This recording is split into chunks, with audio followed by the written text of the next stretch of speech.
Hello, my name's Amanda Fisk.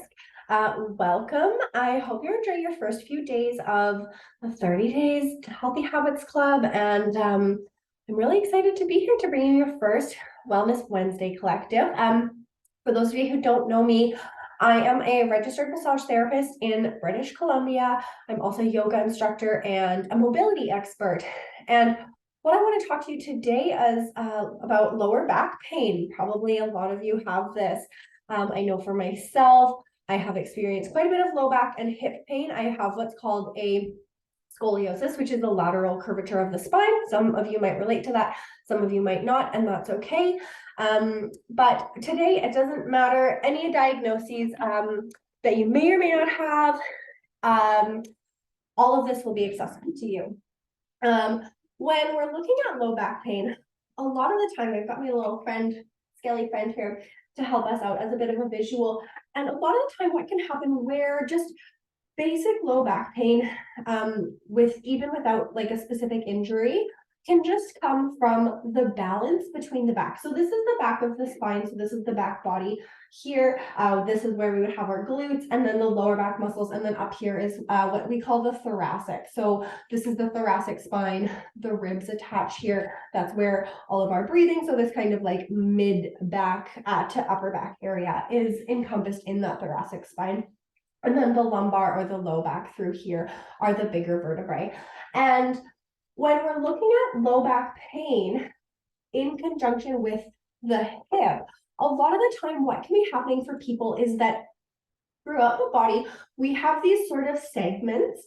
And if you go from the bottom up, we look at the body and we look at the major joints, and they sort of create this pattern where one of those joints is made for stability, and then one of those joints is made for mobility. And so when we're looking at the body here, the knees are just a simple hinge joint, and they are a stable area of the body. So looking at the knees, they're for stability, right? Our knees don't have a lot of torsion to them. They really just bend and extend. That's their main action. So they're quite good at being big stability for us. And then the next big joint we look at would be the hip joint here. And so the hip is actually a ball and socket joint. As you can see, this little ball sitting into the socket here, and it is made for mobility. So that means that the hip actually has quite a bit of range of motion that we should all have access to. And then when we look at the low back through here, these nice big vertebrae stacked on top of each other, kind of like those knees stacked on top of one another, the two bones in the leg. We've got some big vertebrae here, and they get stacked on top, and they are made for stability once more. So we see this pattern throughout the body, but we're really just going to focus in here today. And I bring this to your attention because a lot of the time what happens is the inverse. So for most people I see, what happens is that, we do a lot of linear things throughout the day. We sit, we stand up, we walk forward, and that's about it. You might be a runner. There's not a lot of side to side activity and movement that's happening through this leg, but that is what this leg is made for. We have the ability to do all different kinds of things with the hip and then provide stability through the low back here and support. But like I said, what can often happen is the inverse. So when we're not challenging the hip and not utilizing some of those ranges of motion, the body likes to create these habits so that it's easier for us to move, which is wonderful. It allows us to breathe without thinking about it. But in terms of this, it's sort of like our body is just kind of creating a pattern that isn't actually necessary for us. And so it creates the pattern of making it really easy to walk forward and do those kind of single plane and linear motions. But then what's happening is that we're not utilizing the full range of the hip. The hip areas of the hip are sort of becoming a little bit lazier or sort of shutting down. They're just not getting the kind of motor activation that it might need. And then because we get tight through those muscles from not challenging those muscles, then the low back, the body realizes, oh shoot, I don't have as much range as I would like. And so then it tries to bring it out in the low back. So instead of utilizing this area for stability like it's built, the body then tries to use it for mobility. And this is where we see a lot of pain and injury and disruption, is because the body has sort of flipped it around and decided like it's just not working as optimal as it should. But this is something that we can completely repattern and re-look at with a little bit of education and just a few little exercises. What I like to work with people about is really kind of gaining a range of motion in areas that we're lacking. And when we can gain range of motion, as we start to gain strength through those areas, and when we can have that coupling of range of motion and strength, we have less room for error, less room for injury, less room for dis-ease. And so the body can work in a little bit more of a harmonized fashion there. The other thing that I just want to take quick note while we're looking at sort of the skeletal system here, at how the low back is actually also really attached to the front of our body. So we have 4 layers of abdominal muscles, and one of those layers in particular, the deepest layer, the transverse abdominis, it wraps all the way around and actually comes into the lower back vertebrae here, as well as the hip flexors. A lot of people, might complain they have tight hip flexors, and the hip flexors actually insert. The psoas muscle is the main hip flexor in the body, PSOAS, psoas, and it actually inserts on the bottom vertebrae. These are called the transverse processes here, and then it sort of runs through here, a bit kind of tenderloin-like, and then inserts through here. You can see this red insertion point, and then starts to come all the way down here, and then comes into the top of the hip here, where it's helping do what we call hip flexion, why we call it the hip flexor. And so I just want to make you aware of that, and just bring notice that a lot of these muscles are very interconnected. And so it's not just the hip is the problem on its own. It's not just the glutes aren't firing. It's not just this low back muscle is tight. It's all a system that's really working together. And sometimes little bits and pieces of that puzzle system aren't working optimally. And so what we want to do is kind of rewind and get everything working, get back to some basics. So we're finding mobility in the pieces that are supposed to be mobile, and we're finding stability in the pieces that are supposed to be stable. And hopefully that makes sense. And yeah, gives you kind of a little visual on what we're working with for the body here. Now, I'm going to just walk you through a few different stretches that I like to go over with people, to just get those hips a little bit more open, bring in a little bit more range, and then also kind of retrain the body on using that low back as a stable segment, while also bringing the amount of range that we have through the low back into the body. So we'll go over a few exercises that you can use. And again, if you have an injury, or if you have a diagnosis, or you have arthritis or degenerative disc disease, or any of these things, please don't be afraid of this work. I really encourage you to give it a try. The biggest thing with these moves, they're not invasive, they're friendly for everyone, they're friendly for every body. And you really just have to listen to your own body and stay within your own pain-free range of motion. So if your movement doesn't look the exact same as mine, that's perfect. As long as there's no pain and you're putting in the effort, listening to what I'm saying, getting those movements going, and just trying to create that relationship, then you're perfect. So I'm going to skip ahead to showing you a few of those. These are something that I really encourage you to sort of work into your kind of daily routine. So whether it's a 5-minute break in the middle of the day, just standing up from your chair if you work a desk job, or when you get up in the morning, just putting these into a bit of a morning routine for 3 to 5 minutes, and just kind of going over a couple exercises and just looking at what your body's doing. And then this way we start to kind of create those muscle memory patterns, and your body can then utilize the muscles more and create those ranges of motion, create that stability, and then create a more harmonious relationship. So here we go. We're gonna start just standing here. And if you have something close and stable, a wall, a table, stable bookshelf, anything like that, please do feel free to just keep your balance with that. And so we're gonna start, if you just bring your weight onto your right leg here.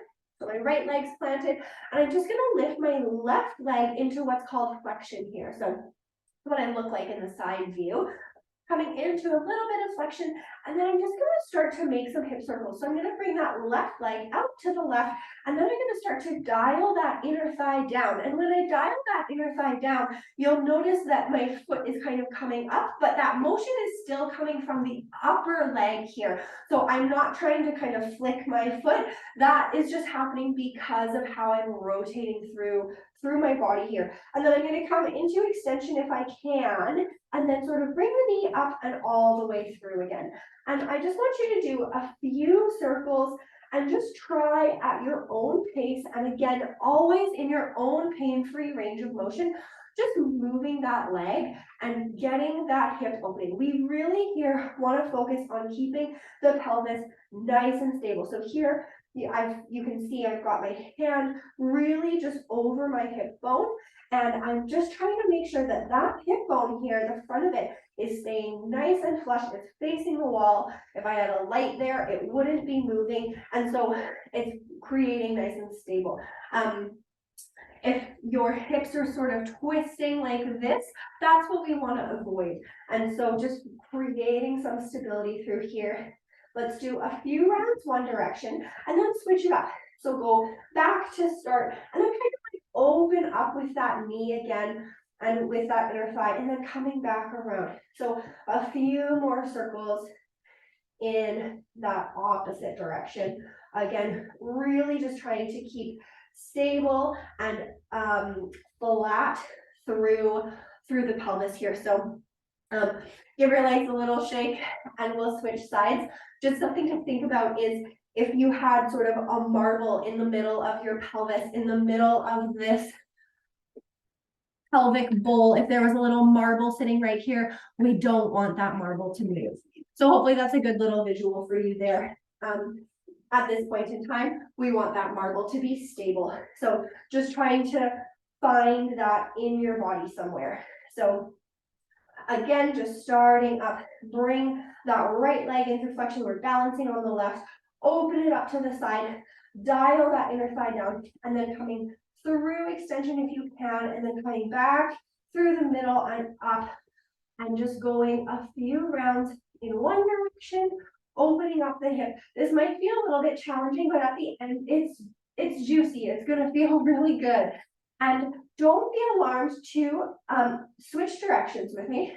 If you have any sort of like clicking or just sort of little kind of tendony movements that you might feel, that's a-okay. I feel them in my body and they do start to go away with time, as long as there's no pain. If there is pain with any sort of clicking or any of these movements, that just means we need to decrease the range of motion and find something that is going to work a little bit better for your body. So again, just back out of that range, reset yourself, and just make those circles a little bit smaller, and just don't take that stretch of this movement quite so aggressively. So one more here, and then we'll give that a shake.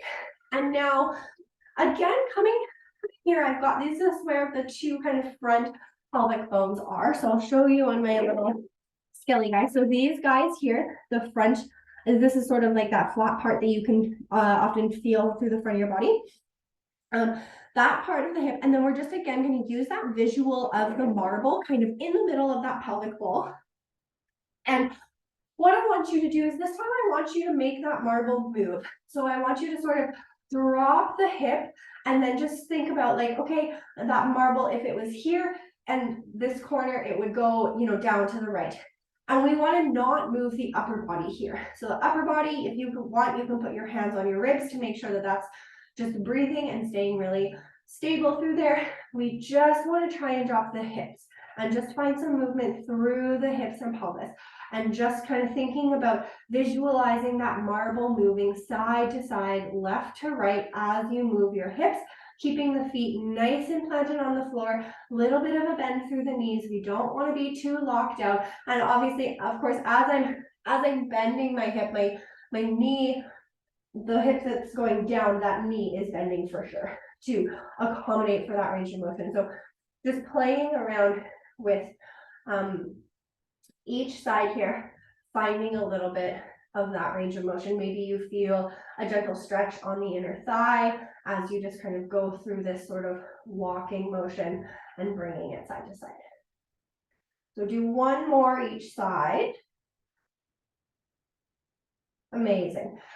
And now we're gonna do two movements sort of focused on more so with the low back. And with the low back, we will often, to get into a chair or do a squat, our body needs to accomplish something that's called a hip hinge. And what that means is that we're hinging at the hips here. And so I just want to practice that with you all, because sometimes we get really stuck through the pelvis here, and then we have trouble utilizing, because a hip hinge, when you're bending over, you actually do need to, the movement's coming from the hip, it's not coming through the low back with this one. So when we start, I've got my feet about hip width apart here, and I'm nice and kind of grounded, and what we want to think about doing is just pushing the hips back. And you'll notice that as the hips go back, my upper body comes forward to sort of counterbalance.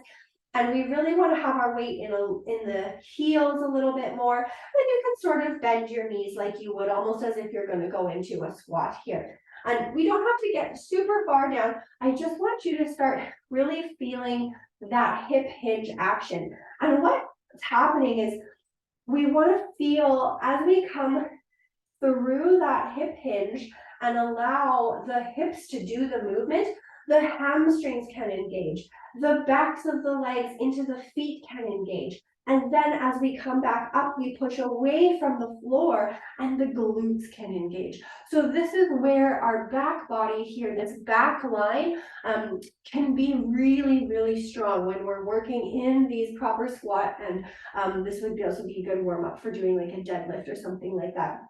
And again, so I just want you to do maybe 5, 6, 7, 8 hinges, and just really seeing if you can feel that your booty is going back, back, back, and that's what's initiating this torso coming forward.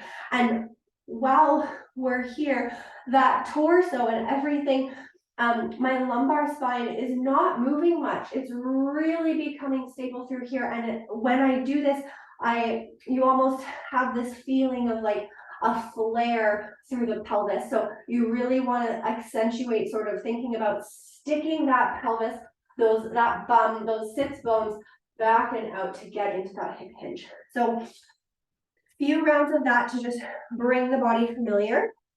And then we're going to move into something a little bit more segmental, and where we are actually going to utilize the flexion of the spine. So now we're bringing in kind of the upper body and then linking it with some of the lower body and just reminding the spine of that range of motion that it does have. So that lumbar spine is generally, like I was talking about, the more stable segment, but it does have a little bit of flexion, a tiny bit of extension, and that's all kind of coordinated with the top of the spine. So we do want to be able to access that.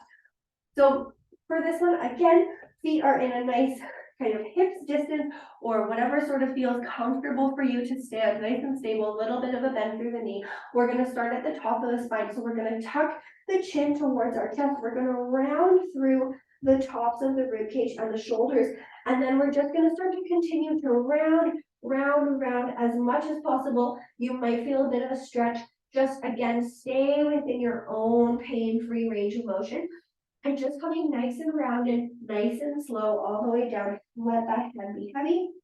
And then slowly unwind yourself up. So slowly coming up into your starting position with your chin looking forward. And as you come back up, you really want to think about sort of that vertebrae, every vertebrae individually kind of stacking. So we'll do, excuse me, 3 more rounds of that. So just tucking the chin, curling, curling, curling through that chest and mid back, and then slowly moving, feeling a little bit of that sensation through the lumbar spine, keeping with that curling motion as much as you can. And then when you get to sort of your maximum range, just slowly unfold it all and make sure that you're really trying to think about those vertebrae coming on top of one another, one at a time. So again, we'll tuck the chin, we'll go right back into it. And if your pace is a little slower or a little bit, your range looks different than mine, again, that's perfect. Just meet yourself where you're at. Do 4 rounds and just see how that feels in your body. Just moving that spine in a little bit of a different orientation. Curling, curling, curling, being really intentional with that curl. Coming all the way down, and then coming all the way back up. And again, staying in that pain-free range of motion. The next thing we're going to look at is what more of a pelvic tilt. This one, if some of you are familiar with yoga, kind of known as like a cat and cow. Pardon me, I'm going to grab a sip of water. And so some of you might know this is see this kind of version of a cat and cow, but with this, we're really just, I want to focus on the pelvis and what the pelvis is doing. So if you have a chair or a bed or a counter or a sturdy desk or a sturdy shelf, you can even use the wall if you need to just kind of get yourself forward and in a comfortable position. Here I've got a chair. I'm just going to have my hands on the arms here. And again, this is kind of, we're getting into a little bit more of that hip hinge position that we tried earlier. So I'm sending the bum back, which is bringing my body forward. And I'm just supporting myself on the front of the chair here so that I can really focus on the lumbar spine, that lower back, and the pelvis.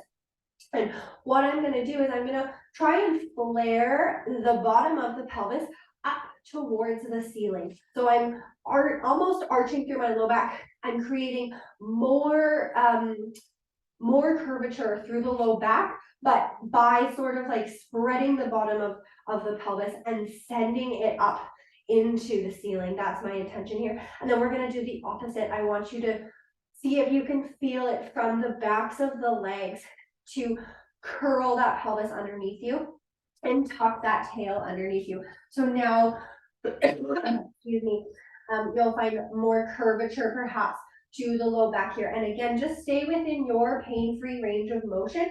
Your range probably, or maybe might not look like mine, or maybe it does, and that's okay. We just want to stay within our pain-free range of motion, and we're just really focusing on getting that pelvis moving and opening up and creating that relationship through the hips, through the pelvis, through the low back. And so we're just going to go back and forth a number of times here, really again at your own pace, whatever feels good for you, and just stay in that range of motion that is pain-free and available for you, tucking the pelvis underneath you, kind of like pulling that tail that might create some more rounding through the lumbar spine, and then undoing that. So the pelvis, bottom of the pelvis is going up towards the ceiling, or maybe like the crack between the wall and the ceiling, that little seam there. That's where we want our pelvic bones to be looking at, and then tucking that underneath you. You might feel a little activation through the core. That's really great if you do. And then let's do one more in each direction. So opening up through that pelvis and then tucking it underneath you one more time. Beautiful. So bring yourself out of that. Now, the last thing that I've got for you here, pardon me, I'm just going to get another sip of water,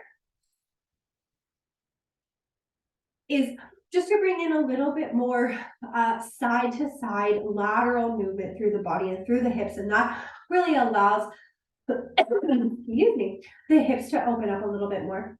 And so to do that, we're going to sort of just start working into a version of a side lunge. And so I'd like you to find a space where you have a little bit of room. You can move side to side. You're going to bring your legs into kind of a more straddle position. If you're on a slippery floor or something, you might want to take your socks off, or yeah, be barefoot so that you can be a little bit stable. And yeah, come your legs nice and wide, and then we're just going to start to sort of bend the right knee, and again utilize that hip hinge to bring that right hip back and get into this right side and lunge through the right side. So we're going to do a bit of a side lunge here, and then we're going to do the opposite. So we start to bend the left leg and then bring in that hip hinge, and just imagine like I'm there pulling that hip back on the left side. We want to make sure that the knees are not diving in. We want to think nice strong knees, so they're sort of pushing out as that hip is dialing back. We don't want to be rolling on our feet and ankles at all. You want to have your feet nice and planted. That knee is going to drive to the outside. That foot is going to stay nice and planted, and those hips are going to go back. So I'd love to see you do 4 or 5 to each side, and we're just opening up that lateral. You might be getting a little stretch on the inside here, really thinking about pulling that hip back and then pushing into the floor to come back up through the center. Pulling that hip back, bending through that left knee, and then pushing into the floor and feeling that activation through the glutes. And same thing on the right, pulling that hip back, bending through the knee, and then pushing the floor away to come up through the middle, bending that leg, nice and stable through the knee, pulling that hip back, pushing through the floor. Let's do one more on each side, nice and slow, just working into whatever range you have available for you today, and just noticing that, and then pushing away. Come back up, stand it up, shake it out, give yourself a couple of bonus little shoulder rolls in one direction, shoulder rolls in the other direction, and then last thing here, just for some nice juicy work around the neck, bring that chin towards your chest and just sort of open up as much as you can, and just kind of sink into those little tension spots. Go one direction, 3 or 4 rounds in any pain-free range that you have. Just open up the vertebrae of the neck. This is again the upper areas of the vertebrae.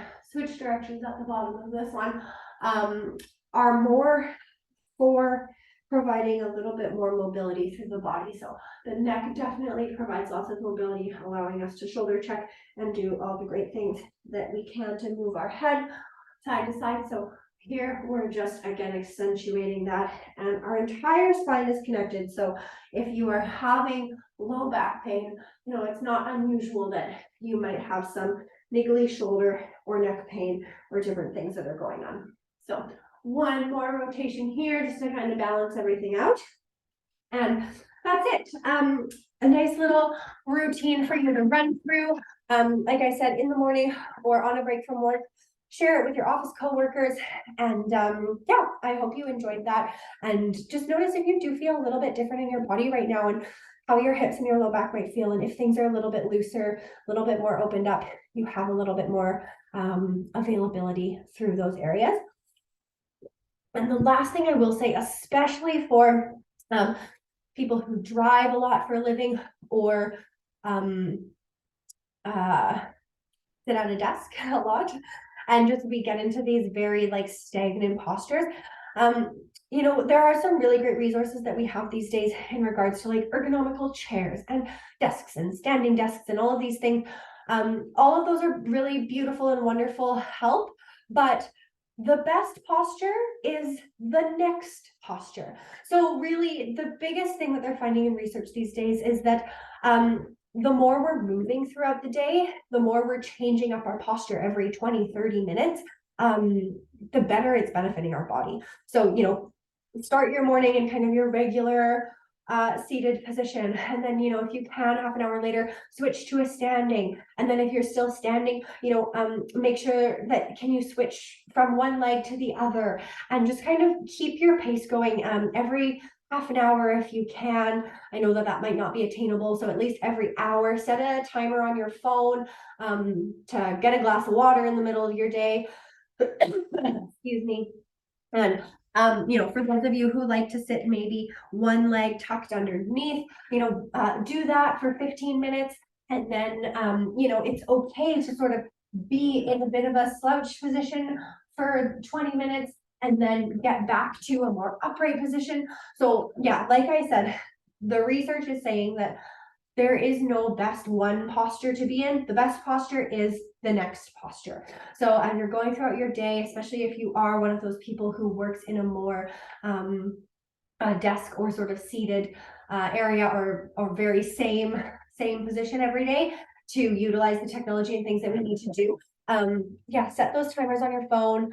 Half an hour would be great. If it has to be every hour, then yeah, just utilize what you can, and yeah, get moving. So hopefully that's helpful. Keep up with your 30 days to healthy living.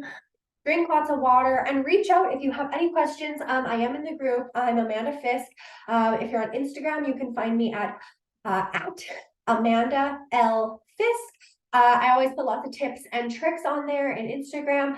I love working with people. I love hearing from you. Like I said, would love some feedback, some thoughts. I always love to know what people have going on in their bodies. And I hope you enjoyed today, and hope that, yeah, brings a little bit of relief and gives you a couple different ideas of things to think about as we sort of progress and move into a little bit more going into this amazing year with this amazing program. And yeah, I look forward to connecting with all of you. Again, it's Amanda Fisk. Give me a shout out in the group or wherever if you have any questions. I would love to hear from you. Thank you so much.